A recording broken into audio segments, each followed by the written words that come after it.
Das Thema Inflation ist wieder in aller Munde. Die Kapitalmärkte fragen sich einmal mehr, wie lange die Notenbanken, allen voran FED und EZB, noch an der extrem lockeren Geldpolitik festhalten. Bisher gibt es kein Anzeichen für einen Kurswechsel.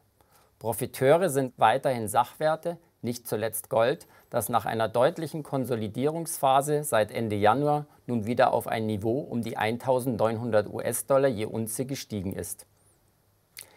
Wie geht es weiter? Wird bald das Niveau von über 1.900 US-Dollar nachhaltig geknackt? Erobert dann der Goldpreis ganz neue Sphären? Das sind die Fragen heute bei Fonds im Fokus. Herzlich willkommen dazu. Zugeschaltet aus London ist uns Ned Naylor-Leyland von Jupiter Asset Management. Hi, Ned, nice to see you again. Thank you very much for the invitation to be here. Ned ist ausgewiesener Kenner und Spezialist der Edelmetallmärkte und managt seit vielen Jahren mit großem Erfolg den Jupiter Gold- und Silberfund. Bei uns im Studio in München ist Michael Wimmer, Senior-Analyst von FondsConsult Research, den ich ebenfalls herzlich hier im Studio begrüßen darf. Grüß Gott. Nun freue ich mich auf einen angeregten Austausch und darf an Sie, Herrn Wimmer, übergeben. Bitte sehr. Vielen Dank, Herr Schmidt, and a warm welcome to Ned Naylor-Leyland. Good morning. What has changed in the monetary environment during the last 6 months? I would say more of the same, Michael. It's been obviously a loose environment, but at the same time, the bond market has got a bit more hawkish, or did for a while. So I would say that really the environment has remained quite linear, quite similar to where we were last year. The Fed has been very consistent in its signaling that it won't raise rates and it will let inflation run hot. So I think that the environment has really been more of the same. What has changed, or what did change for a while, was the bond market's view on the direction of travel. So last year, the bond market was quite dovish relative to the Fed's guidance. And then for about 6 months, I would say that the bond market's been quite hawkish. And I would argue that probably we're maybe tilting back towards dovish again for the second half of this year. We can observe political interaction with the central banks and a massive expansion of their balance sheets. What's going on, and is there a time horizon for shrinking the balance sheets? What do you think about our monetary system? Well, I mean, I have some strong views on this, of course. I don't feel that shrinking the balance sheet is a real thing. It's more about the way in which the central banks manage the bond market. So, of course, they're in a dubious relationship, the central banks and the bond market. I don't think that central bank balance sheets will be unwound. They have to say that that's something that will happen down the line. But for me, we're now late stage, late cycle for this system. And we're likely to get a new form of money at some point in the next 5 years, in my view, which is why thinking about monetary risk and monetary hedging is particularly important. Ned, just to recap our last conversation, please can you provide a brief overview of what sets you apart from your competitors in the gold mining sector? I think the key thing, Michael, would be to emphasize that our fund is very much a bespoke solution to the current environment. So it's been thought out as what's needed at this point in the cycle. And we believe that is both carefully custodied physical metal and also gold and silver mining equities. But we don't just buy anything. You know, we buy quite a narrow range of assets within that. So we invest in the Americas and Australia in mining, and we don't buy exchange traded bullion products because we don't think the risk reward of that is in the favor of the investor.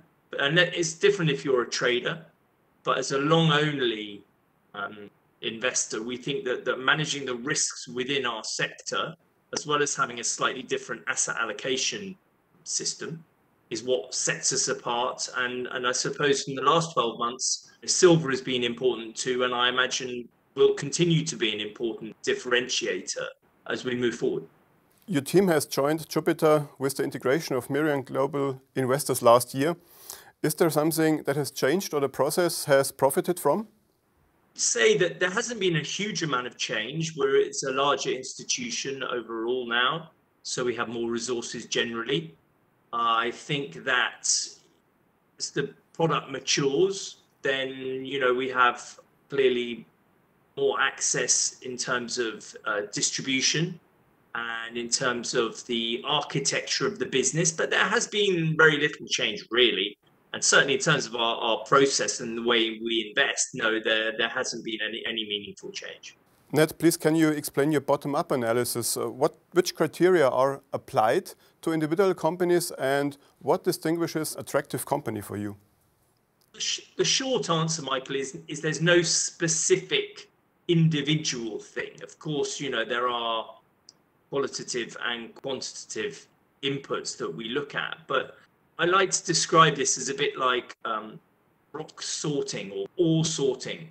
So it's a case of reaching on and removing things rather than necessarily starting with identification.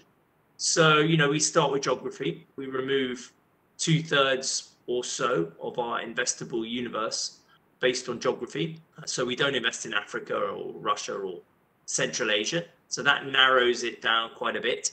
And then we start to think about things like management track record, execution against guidance in the past, and then of course the quality of the assets and how they might work in the current and future metal price environment. So that would be operating margin considerations and balance sheet considerations. Generally we think about those two things as a sliding scale. So you can have slightly lower operating margins with a stronger balance sheet. But ultimately, we have quite a narrow universe. So it's about understanding what the potential problems are with the stocks in our universe, having the right number of positions and managing them according to risk. And then obviously, of course, also reward, which can flex depending on the operational gearing of the stocks that we own. The companies in your fund have a much lower debt to capital ratio, but also higher valuation metrics compared to competitors. Why is that, and is this part of your investment philosophy? So it's partly a function of the asset allocation model, Michael, but there is a little bit of philosophy there too. The philosophy would be that we don't like companies with corporate level debt. Raising debt against new development assets in mining is fine and it's required. But we're not really interested in owning companies that have company level debt. But actually, it's more to do with the asset allocation model, which, of course, remember, we have about 18% in bullion, and we don't own Newmont and Barrick, which are a very large proportion of both passive and active gold mining indices or funds. So we don't own those, and they would skew weightings materially. Now, it's also true to say that silver miners carry a naturally higher valuation metric than a gold miner. And that's partly due to the additional beta that they have and also the scarcity of them. So you will see what you just quite rightly described as higher valuation metrics. But that's mainly a function of what we own. Although, yes, there is a little bit of philosophy in there too. Let's have a closer look to your current portfolio. What does your allocation look like and what is your scenario? Using gold and silver, mining companies, also the precious metals itself. What is your scenario? Bullish, defensive, or something in between?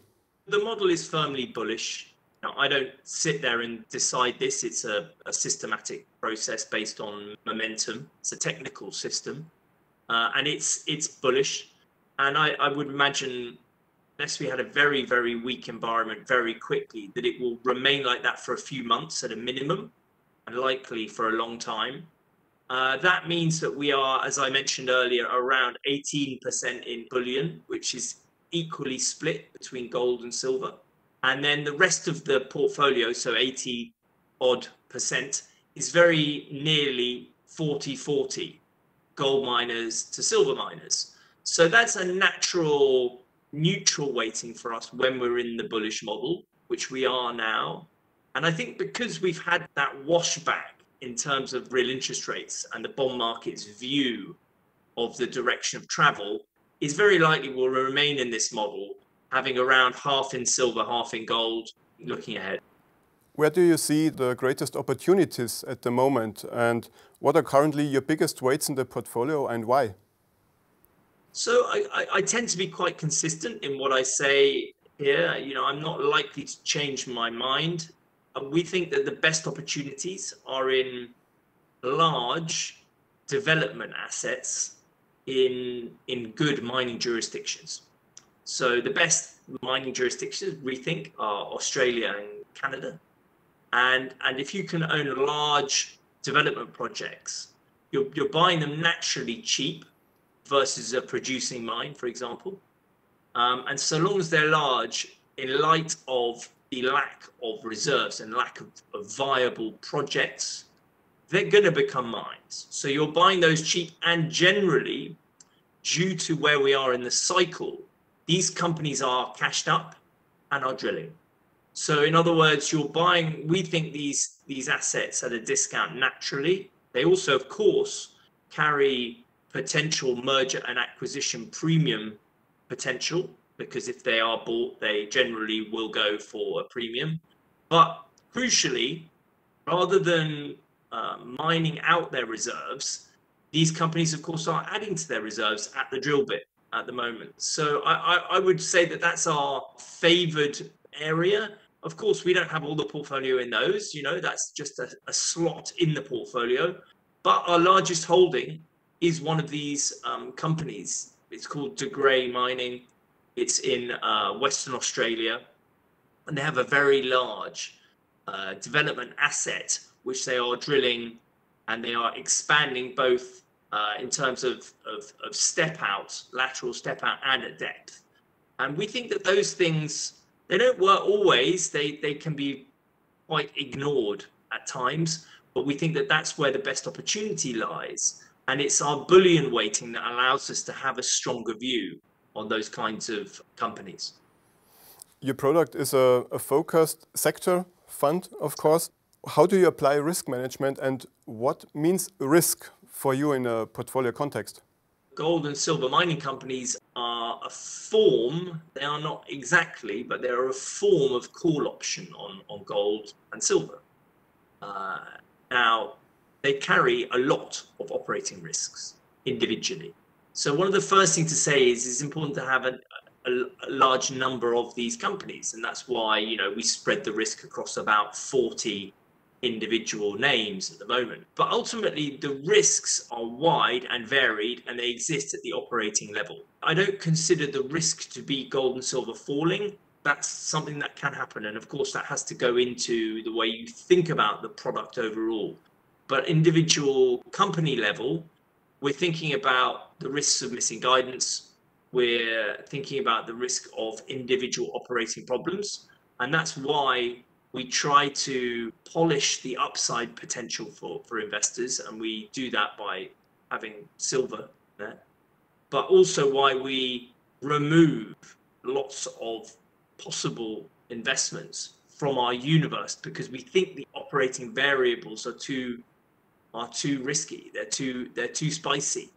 You know, while you might find good assets in the middle of nowhere, the operating risks that come with that, we don't think are well priced in the market. So we try to run fully integrated financial and operating models as a way of mitigating these risks. Now, we never completely avoid them, because mining is very complex and very risky. But it's about thinking about these companies as risky call options. That's how we think about each and every stock that we hold. And it's always about worrying about the risks while maintaining the overall upside potential within the portfolio. The direction of real interest rates helps in assessing the price movements in gold and silver. What is already priced in regarding inflation and interest rate expectations, especially in the US? Well, I mean, I'm not a fixed interest investor, and that question could probably be asked of a fixed interest investor. But my view would be that both of the answers to your question are in favor of future gold and silver prices, because at the moment it feels to me as though the market is overly overly believing of the narrative that inflation is just a brief and transitory phenomenon. So what is priced in is that there is some inflation now and it may grow a little bit, but then it will come down. So that's priced in. And what is also priced in is that there will be interest rate hikes. Now, my view, and this is a view, is that both of those are wrong. I think that inflation is very definitely here to stay, and certainly what I see in the supply chain looking forwards suggests that that's the case. I also think that it is now a monetary phenomenon, inflation. You can see that behaviorally, investors are less and less willing to hold cash and fixed interest, and they want to own assets. And I think that that's an important driver of consistent inflation moving forwards. And I also think that the ability of central banks to raise interest rates is mispriced. So I feel right now that what real interest rates are doing are giving people an opportunity to buy the kind of assets that we hold in our portfolio cheaply relative to the truth of what's going on under the bonnet of the global economy. Are the massive fiscal programs in the US not the end, but maybe the beginning of further helicopter money in the world? Well, I think that certainly looks like that's the case. What can't happen is the foot can't be taken off the accelerator, in my view. Now, helicopter money is a complicated subject. You can argue we've seen that in various different ways since 2009, actually. But yes, it certainly looks like this narrative is accelerating. We think about the idea of central bank digital currencies, which have a timing component. In other words, they would need to be used within a certain time period. That's also a form of helicopter money. I think the direction of travel here really is that we're all going to end up using digital money issued by central banks. And I think that gold will return as the stable coin of the system. Now, what you're talking about is really a stepping stone in that direction, in my view. And I don't think they can't reverse course now. All of this is well set, and more of these policies probably will appear over the next 12 months. But what I'm most interested in is what comes after this, rather than what's happening right now. Ned, there were certain times when gold investments didn't do well for a long time. What did you do personally in the years back when nobody was interested in gold? It's a great question. Probably I learned from experience would be my first answer. Look, there was a 5-year period where gold and silver did badly. And the reason that happened is because real interest rates were trending higher. At the time, I was standing on the top of the hill, waving my arms around, saying, they're not going to unwind their balance sheet. They're not going to do any of this stuff.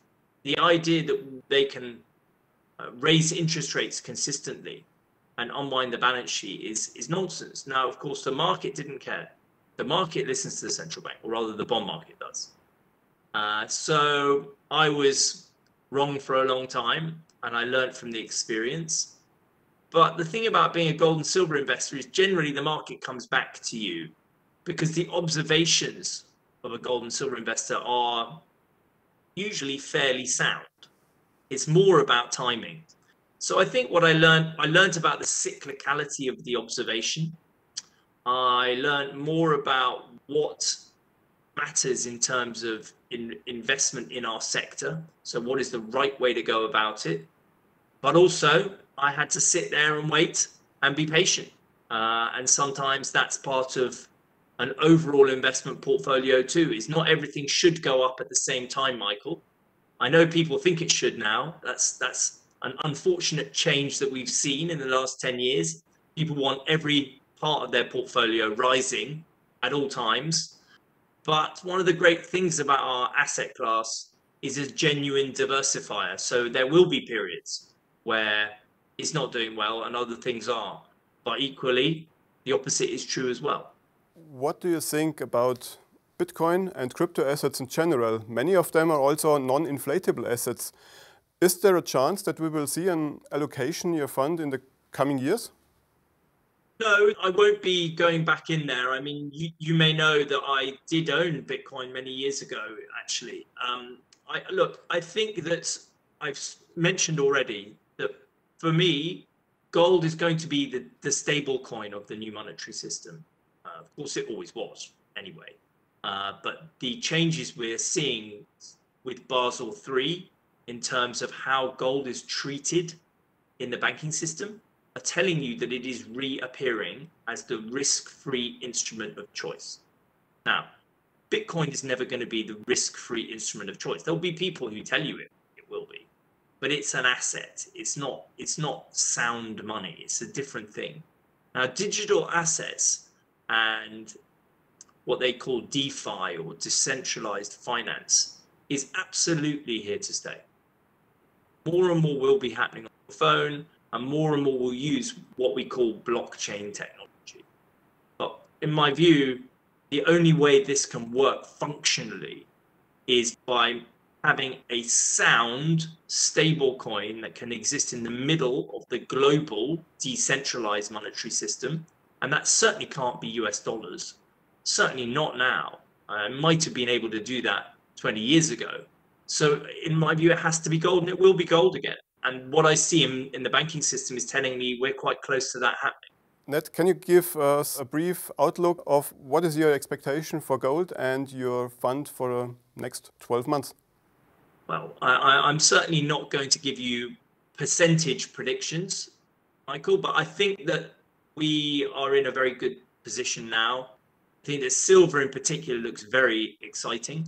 Silver above $30 an ounce, probably I mentioned this last time we spoke, has the opportunity to start to move in a very powerful way, like we've seen in some other assets. I think that we saw a little bit of that in January this year, but it popped back down again briefly. When I look at gold, across the board, people now are starting to want to own a bit more gold in their portfolio. And part of the reason, as was explained, I think, in the introduction to this conversation, although it was in German, is to do with people's concerns about inflation. Now, of course, gold is really a hedge against purchasing power loss, not so much inflation on its own. They're not quite the same thing. But I think that we're now in one of those cyclical periods where our asset class does very well. And the only thing really now that gold and silver are missing is broad participation. That's the only part of this now which is lacking. And I look at the rest of the market, the way things behave. When it comes, it will be very powerful. It hasn't happened quite yet. And I would say that I think that will happen in the next 12 months. It was a pleasure to speak to you again about your passion for precious metals and mining stocks, of course, and why it makes sense to have some allocation in a well-diversified portfolio. Thank you, Ned. Thank you so much.